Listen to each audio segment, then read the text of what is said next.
Hello mga kasaltik! Welcome to Madam P TV! Yan, ako yon. Si Madam P. As in, ayan, puwet. Itong reading na ito ay hindi to personal, okay?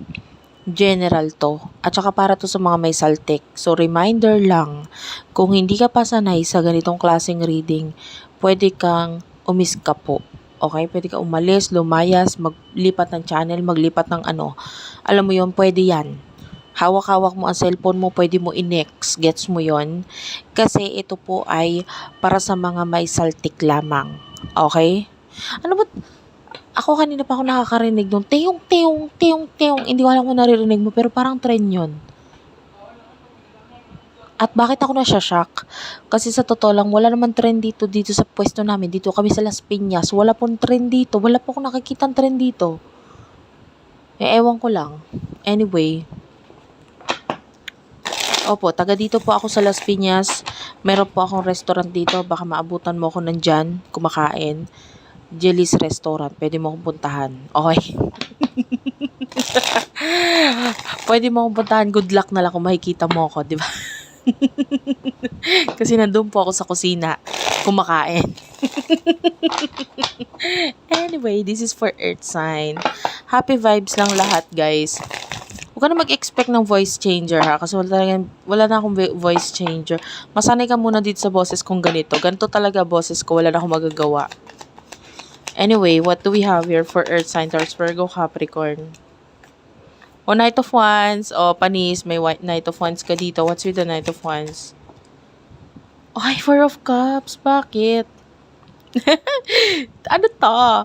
Kinikilig naman ako ng very, very light dito. Meron ako nakikitang person. Pangit nga lang, pero okay na yun. Pwede na rin. Oh, 'di ba? I-judge natin yung mukha ng person na ito. Ayan. Parang konting hikab na lang. Oh. Ikaw naman, konting hikab na lang patulog na, o 'di ba? Pwedeng pagod na pagod siyang tao or di bali na lang, wag na natin pag-focusan yung itsura ng person mo, hindi yun mahalaga. Ang mahalaga dito itong person na to, hindi siya sure. Hindi siya sure or hindi pa sure ang sitwasyon sa inyo kung magta-travel siya or hindi. So, pwede may pagkakalayo. Yung iba parang gusto niya makipag-reconcile. Three of Cups is nasa bottom of the deck, ha? Three of Cups is at the bottom of the deck. Parang gusto niya makipag-reconcile, gusto niya makipagkita. Kaya lang parang hindi pa, either hindi siya sure or yung sitwasyon niya or yung pera niya o yung bulsa niya, lalo na with the King of Pentacles. Bakit ako makipagkita eh? Okay naman ako sa kalagayan ko ngayon. Pwedeng ganon. Or, paano ba ako makikipagkita dito? Busy-busy pa ako. Pwedeng ganon. Pwedeng may kinalaman sa pera. Or, hindi niya sure kung makikipagkita siya. Basta itong taong to, walang kasiguraduhan. Pero nandun yung kagustuhan niya makipagkita sa'yo. Diba? Ngayon, anong emotion niya sa'yo? Alamin natin emotion nitong earth sign, itong person mo earth sign. Oy, Knight of Cups. Sinasabi ko na nga ba. Tell me about the Knight of Cups. Oy. Tawa-tawa ko. Earth sign. Ewan ko ba nakakita ko ng air sign. You could be dealing with an air sign or meron siyang air sign sa kanyang chart or ikaw. Gemini, Libra, Aquarius, okay? Mahal ka niya. Ace of Cups. Okay, kinikilig. Talande. Ano ba? Ang laglag na naman ng panty niya mamaya. Oh, it's time. Ito yung sign na kailangan mo na magpalit ng panty. Kasi itong person na to, mahal ka niya. Mahal ka niya. Ano ba? Kinikilig naman ako. Mahal ka niya. Gusto niya magkaroon ng new beginning sa inyo with the Ace of Pentacles. Ayan na naman tayo sa new beginning na yan. Gusto niyang sabihin yung totoo sa'yo with the Justice card at the bottom of the deck. Ano ba? Sa totoo lang, kung may katabi ako dito, hinampas-hampas ko na gusto ko pansabunutan. Alam mo yon? Oo, ganon. Ganon nakakakilig. Kasi nakikita natin yung person na ito. Mahal ka niya. Mukha nga lang siyang iskabetche, no? Alam mo yun? Hindi ko rin alam. Sa totoo lang, hindi ko alam. Gusto ko lang banggitin yung word na iskabetche. Para kasing ang cute. Ang cute pakinggan. O yung mga nakakaalam dyan, i-comment nyo, ano yung iskabeche? O ngayon,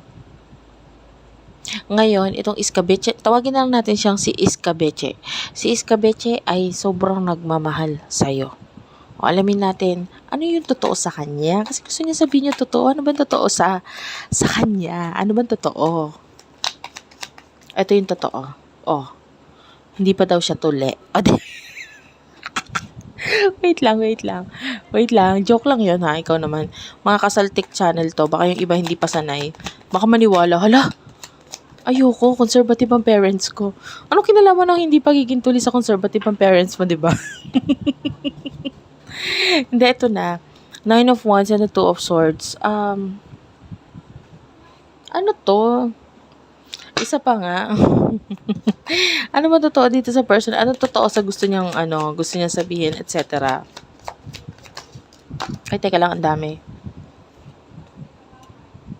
Ay, lahat siya message. Wait lang, naramdaman ko na message siya lahat. Sige, isa-isa natin. Hindi ko sana siya kukunin kasi ang dami. Kaya lang message lahat to. Wala tayong magagawa. Hingang malalim yung iba dyan. Eto na, gusto niya ng malaking pagbabago sa kung anumang problemang to. Okay? May malaking problema, may malaking challenge. Hindi ko alam kung nasa iyo o nasa kanya. Pero gusto niyang i-cut off. Gusto niyang putulin tong pagbabago. Gusto niya magdesisyon regarding dito sa problemang to. Okay? Hindi ko alam kung problema mo o problema niya. Bahala kayo, pumunta kayo sa barangay. Okay? Kasi tarot reader po ako, hindi po ako tulpo, hindi po ako si kapitana. Nakikita natin may problema dito na gusto niyang magdesisyon regarding dito sa bagay na to. Gusto niya ng malaking pagbabago. Okay? Tapos itong person na to with the 3 of Cups, gusto niya ng reconciliation. Sabi ko na nga, gusto niya makipagkita sa'yo, ganon.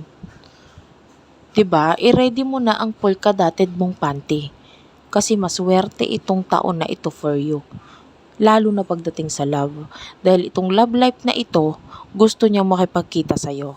Kaya lang with the 6, this is a past person para sa inyo. Gusto niyang bumalik talaga. At with the Page of Wands, pwedeng magsisimula yan sa komunikasyon. Yun ang pinakamadali eh.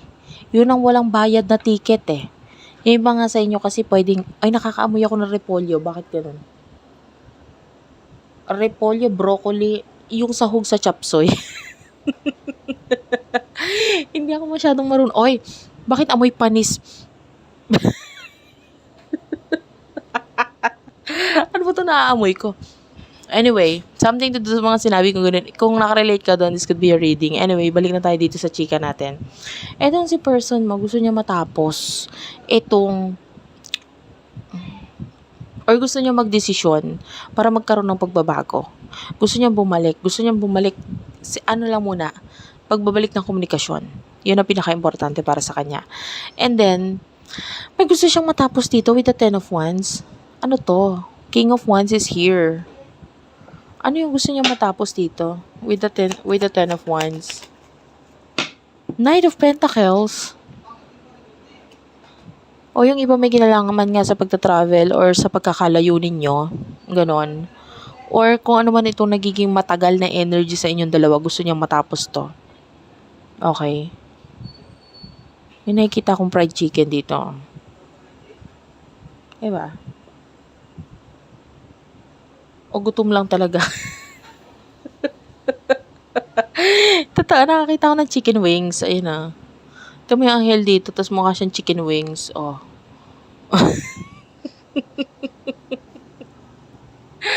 Ano ba to? Anyway, pwedeng yung decision niya has something to do with that. Pagta-travel regarding sa bagay na yan. The star is here. Gusto ka ng person mo, pangarap ka niya. Kahit gaganyan-ganyan ka, may saltik. Pangarap ka nitong iskabeche na to. O sige, what will happen in the near future? Punta na tayo sa future mo, Earth sign.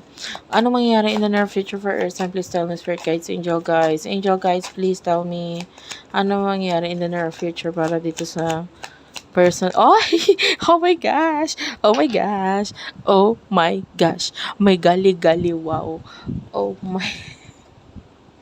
Kasi pag kinikilig ako, actually gusto kong tumili. Ngayon pala, gusto ko tumili, gusto ko sumigaw. Pero hindi ko magawa yun. Pigil na pigil ako guys. Kasi baka sabihin ng mga tricycle driver dito malapit sa amin. Hala, may luka-luka na doon. Tumawag kayo ng ambulansya. Di ba? Oh, ngayon, we do have the Fool. Ito yung person mo, in the near future, magte-take siya ng risk. Kikilig talaga ako. Ilabas mo na yung polka dots mong panty. Sinasabi ko sa'yo, ito na talaga yon. Pag wala, palagyan mo na ng pachi-pachi ang panty. Rupiya. Kinikilig ako para sa'yo. Paparating na tong person na to and magte-take siya ng risks, te. Oh, Ten of Swords. Oh, maaaring magte-take siya ng risk right after nung ending. So, may ending muna. Or may ending na dapat mangyari or mangyayari pa lang na itong person na to yung biglang 10 of dami na nakikita natin number 10, 'di ba? 10 10 10 10, aren 10 10, taren 10 10. Yung number 10 na yan is about ending. At mangyayari itong ending na ito dahil dapat lang mangyari itong ending na to para itong iskabetche na ito makasugod-sugod dito. At nakikita natin na bibigay siya ng tulong. Iba sa inyo may kinalaman sa pagtulong. Anyway, Four of Cups is Four of Wands is at the bottom of the deck para magbigay ng stability sa'yo. So, magte-take ng risk itong person na ito para magbigay ng stability sa'yo. Stable offer, stable commitment, partnership, ganun yan nakikita natin. Babalik siya. I-ready mo na yung panty mo. Last card for you, for Earth sign.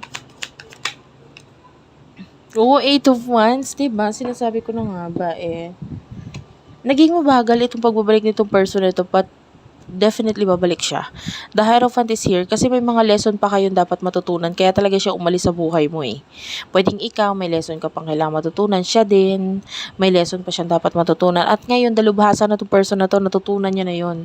Ngayon, itong person na ito is ready na siyang mag-build or bumuo ng empire kasama ka. Gusto ko tumalon. Ngayon pa lang magpa-reserve ka na sa Sogo. Sinasabi ko sa'yo. Mga 1 month reservation, gano'n.